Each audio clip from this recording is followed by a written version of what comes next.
Welcome back to Zentangle. I've got my box here and I'm getting ready to trace it. You can find any object around your house, just get something that's got straight or curved edges and give it a trace. As you can see, I've just laid it flat on my paper. You can use something circular. I just have this square object, so I went with this first. So we'll trace that out really fast. And you see me use circles. You can use all kinds of different things that are laying around. I once did this with a tape measure in my studio.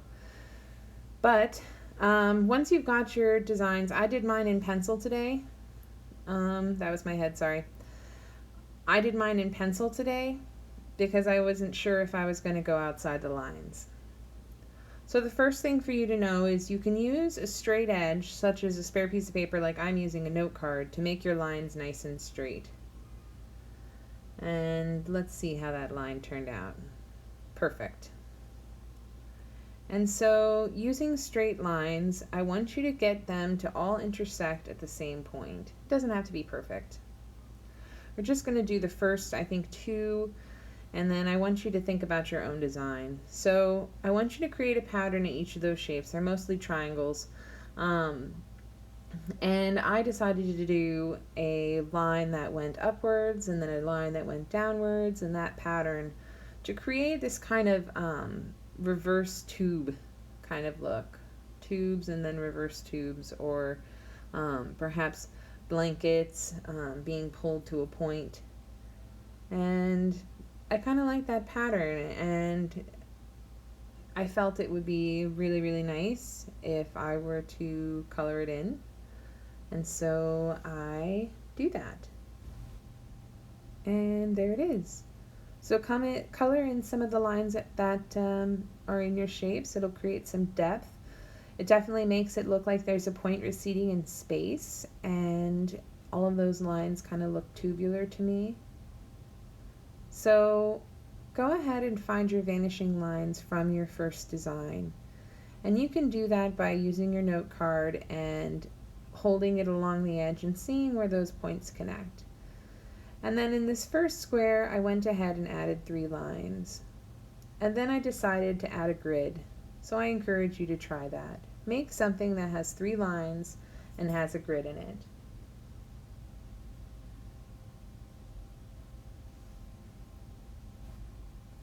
Then find your points of intersection again. Remember, if you have a grid like me, that's where your points will be. And then just a quick glimpse at how it went.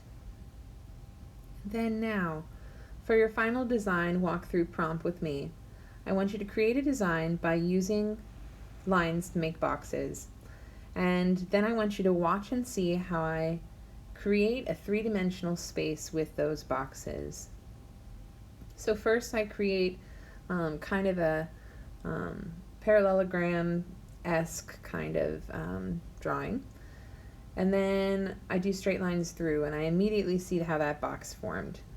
So I'm just going to continue that. And you may recall this same exact look from your mural design.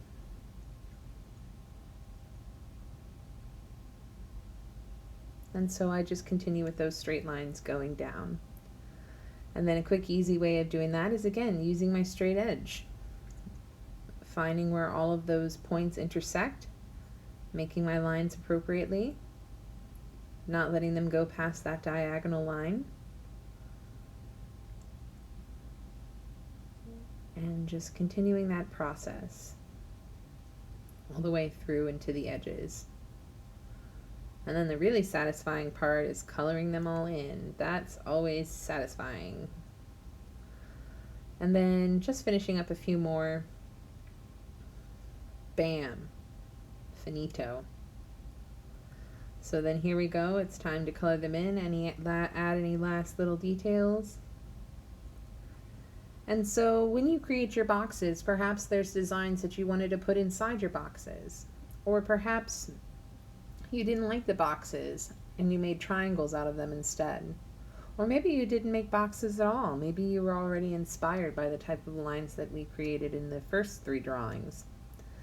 And such weird shapes that we have too, isn't it? The first one being the most traditional, the second one being the most, I don't know how I would describe that one, and the third one being very, very dark, having the darkest value of the three, and creating this kind of shell-like, pearl-like kind of beadwork. And so you see the completed design. And then what I'm going to go ahead and do is create those lines of intersection again.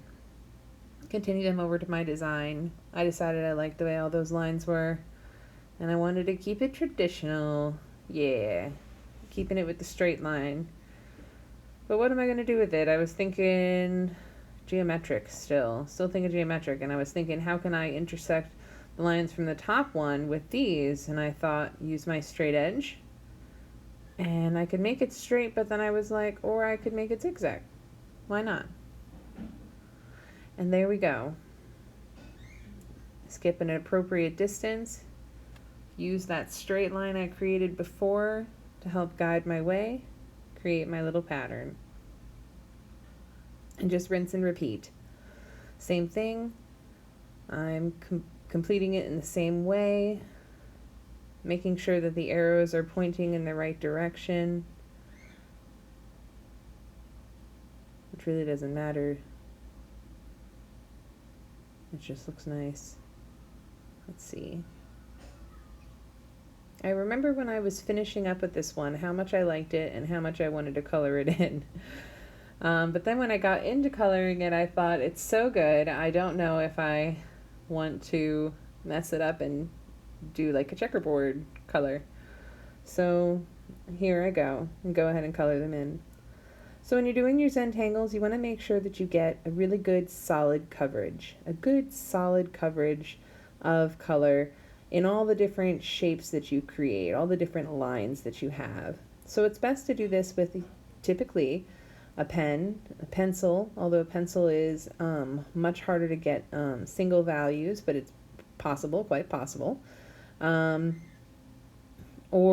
you can do it with a marker. I'm using a permanent marker, and that works well. You can basically use any writing material that you have, which is what makes Zentangles so interesting and so dynamic, because not only is it very meditative, but the possibilities of what you'll create are endless. And so here I am modeling on the bottom the next section that we'll be doing as a Zentangle drawing to make a complete one all together. And so I went ahead and did a little test one for you. And so as you can see, I've got these different swirls, and in each of these swirls I'm doing a pattern.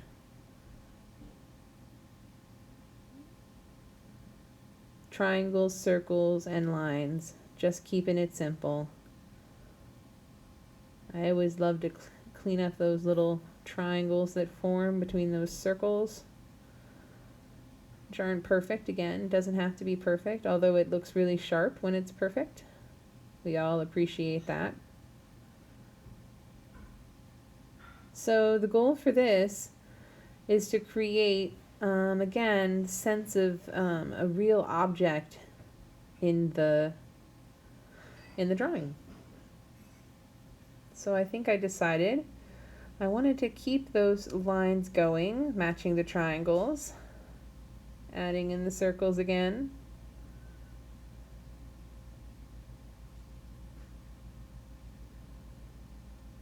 Looks good. So while I finish up this design, I just want to have a message for you guys. Listen, I know things are hard right now. I know things are really, really challenging. We're all being really, really stuck at home, isolated, kind of stir crazy, and it's hard because we don't have our normal structure and daily routine, and that can make us real nutso. So if you're feeling stressed out or a little zany, come and do some Zentangles, some meditative exercises that are just relaxing to do if you flow into it. And like I say, there's no making mistakes in art. There's just making happy accidents, like Bob Ross would say. Happy accidents that give us an opportunity to see something different in the way we make things. So, Project Return, My name is Elizabeth Keel. I am your program manager at Project Return, Florida, Tampa, Florida. Say hey. And while we are saying hey, say goodbye until next time. And like and subscribe, support our channel, and have a great day, you guys. Thank you so much. Enjoy.